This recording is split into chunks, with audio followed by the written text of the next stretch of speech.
کہ ہاتھ اگر کسی پر, اللہ والے کے ہاتھ اگر کسی پر پڑ جائیں تو اس سے تمام بلا مصیبتیں دور ہو جاتی ہیں. ہوتی ہے کہ نہیں؟ ہم لوگوں کے زمانے میں اولیاء کرام کی بارگاہ میں دیکھیے, وہ اگر کسی کے لیے دعا کر دیں تو ان کی قسمت چمک جائے. یہ جو آج کے بیانات تھے ہوئے. اب میں دو باتیں بتانا چاہتا ہوں. ایک تو سب سے پہلی بات اذان کے تعلق سے, اور دوسری بات قربانی کے تعلق سے, ہے کہ نہیں؟ اذان کے تعلق سے سب سے پہلے میں بتا دوں, اذان کے تعلق سے اذان کے بعد کی جو دعا ہے سارے لوگوں کے لیے ضروری ہے کہ دعا یاد کر لیں. بات سمجھ میں آئی؟ دعا صرف یاد نہیں کریں بلکہ یاد کر کے پڑھیں. اور نہ کتاب میں لکھا ہے جو آدمی اذان کے بعد کی دعا نہیں پڑھتا ہے وہ آدمی کا ایمان, یعنی جس وقت اس کا انتقال ہو اس وقت وہ ایمان نصیب نہ ہو. یہ خطرہ ہے, کتاب میں لکھا ہے. اور دوسری بات یہ ہے, جیسے چھوٹی چھوٹی جو کتاب ہے مسئلے مسائل کی, اس میں بھی لکھا ہے یہ کہ جو آدمی اذان دے اس کے لیے ضروری ہے کہ وہ اذان کے بعد درود شریف پڑھے. کیا پڑھے؟ درود شریف پڑھنے کے بعد دعا پڑھے تاکہ اس کی دعا قبول ہو جائے. بات سمجھ میں آئی؟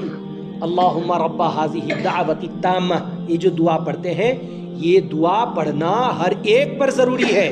اور اسی لیے میں جب سے یہاں پہ آیا ہوں ہمارے شمو بھائی سے میں نے کہہ دیا کہ آپ اذان کے بعد کی دعا زور سے پڑھا کریں. کیوں؟ زور سے اگر پڑھیں گے, جو مؤذن ہوگا اذان دینے والا وہ اگر زور سے پڑھے گا, بہت سارے لوگ ہوتے ہیں عام آدمی جن کو یاد نہیں ہے, ارے کم سے کم سن کے اس کے ساتھ تو زبان تو ہلا سکتے ہیں. ان کو زور سے پڑھنا چاہیے اور ٹھہر ٹھہر کے پڑھنا چاہیے تاکہ کوئی اگر آپ کی آواز سے آواز ملانے چاہے تو آرام سے ملا لے. اور پھر آخر میں صلاۃ پڑھنا چاہیے. صلاۃ پڑھنا یہ بھی صحابہ کرام کی سنت ہے. بات سمجھ میں آئی؟ دوسری مسجدوں میں پڑھیں یا نہ پڑھیں اس سے ہم کو کیا بھی مطلب نہیں ہے, ہماری مسجد میں پڑھنی چاہیے. صلاۃ کیسے؟ الصلاۃ والسلام علیک یا رسول اللہ, الصلاۃ والسلام علیک یا حبیب اللہ, الصلاۃ والسلام علیک یا نبی اللہ. بات سمجھ میں آئی؟ یہ ہونا چاہیے. اور دوسری بات یہ تو ایک بات ہو گئی. دوسری بات یہ ہے قربانی. قربانی کے مہینے کا چاند ابھی نکلنے والا ہے کہ نہیں؟ میں نے واٹس ایپ میں آج شام کو ہی اس مسئلے کو شائع کیا ہے, لہٰذا آپ تمامی حضرات بھی واٹس ایپ کے ذریعے سے بھی سن سکتے ہیں. ایک 1.5 منٹ 2 منٹ کا آڈیو ہے اور مجھ سے بھی ابھی سن لے رہے ہیں, اس کو بھی آپ شیئر کر سکتے ہیں, اپنے گھر والوں سے بتا سکتے ہیں. جتنے لوگ ہیں عاقل بالغ, یا تو اپنے بچے سے بھی آپ یہ کام کروائیے. کیا کام کرنا ہے؟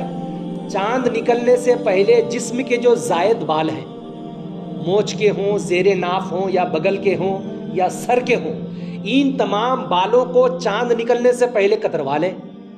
اور یہ جب تک قربانی کا دن نہ آئے, یعنی 10ویں ذی الحجہ, جب تک یہ تاریخ نہ آئے عید الاضحیٰ کی تاریخ, تب تک کترنا نہیں, ناخن بھی کترنا نہیں. چاہے آپ قربانی دے رہے ہوں یا قربانی نہ دیتے ہوں, اون بھی کترنا نہیں. کیوں نہیں کترنا؟ اس کے کیا فائدے ہیں؟ فائدے اس کے یہ ہیں کہ کتاب میں لکھا ہے جو آدمی قربانی نہیں دیتا نہیں, جو نہیں دے سکتا, کیا؟ جو قربانی دینے کی استطاعت نہیں رکھتا. یہاں پہ کون بھی ایسا نہیں ہے جو استطاعت نہ رکھتا ہو, سارے لوگ استطاعت رکھتے ہیں.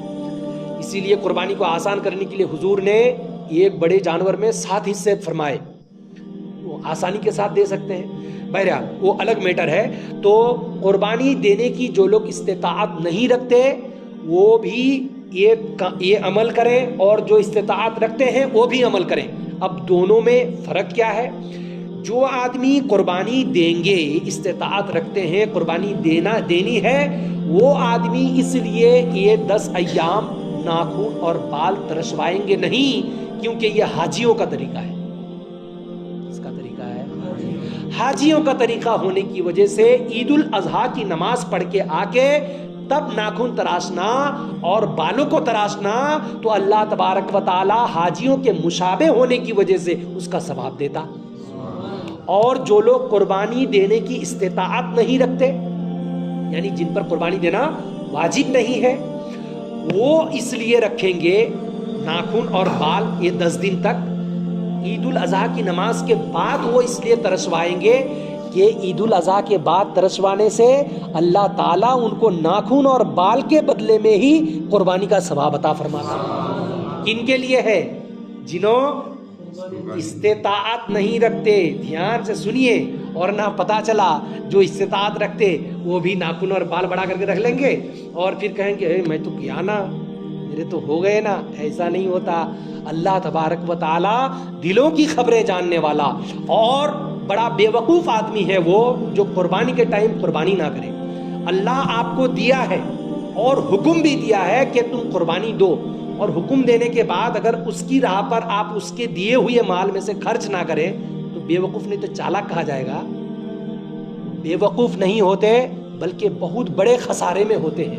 اللہ فرماتا ہے میرے دیے ہوئے مال کو میری راہ میں اٹھاؤ، میں تم کو برکت دیتا ہوں۔ اس چیز میں اللہ رحمتیں عطا فرماتا، برکتیں عطا فرماتا۔ بات سمجھ میں آئی؟ جتنے لوگ، کیونکہ آپ لوگوں کو میں اس لیے بتا رہا ہوں آپ ہمارے انڈر میں ہیں، اسی لیے آپ کو بتانا یہ میرا کام ہے۔ یہاں تو بتانے کے لیے کوئی فرشتے تو آئیں گے نہیں، آئیں گے کیا؟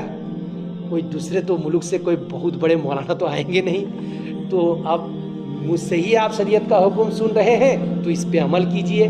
آپ عمل کرنے سے آپ کے فرائض و واجبات بھی ادا ہو جائیں گے اور میں جو بتا رہا ہوں مجھے بھی اس کا ثواب مل جائے گا، ہے کہ نہیں؟ قربانی دینے والے کے لیے ہر ایک شعر کے بدلے، یعنی ایک لوم جو بال ہوتے ہیں نا جانور کے، ایک بال کے بدلے میں اللہ تعالیٰ نیکیاں عطا فرماتا ہے۔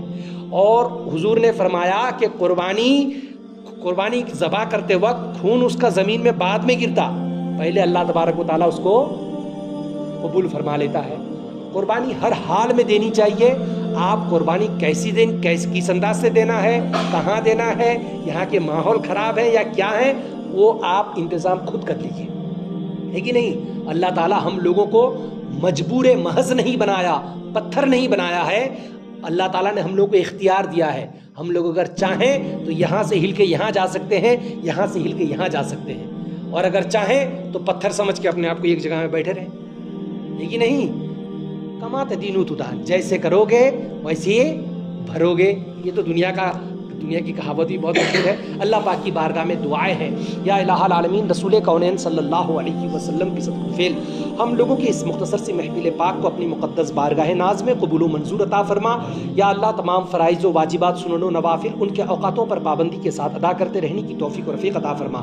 وصلی اللہ تعالی علی خیر خلقہ محمد وعلی آلہ واصحابہ اجمعین، آمین برحمتک یا ارحم الراحمین، بحق لا الہ الا اللہ محمد رسول اللہ صلی اللہ علیہ وسلم۔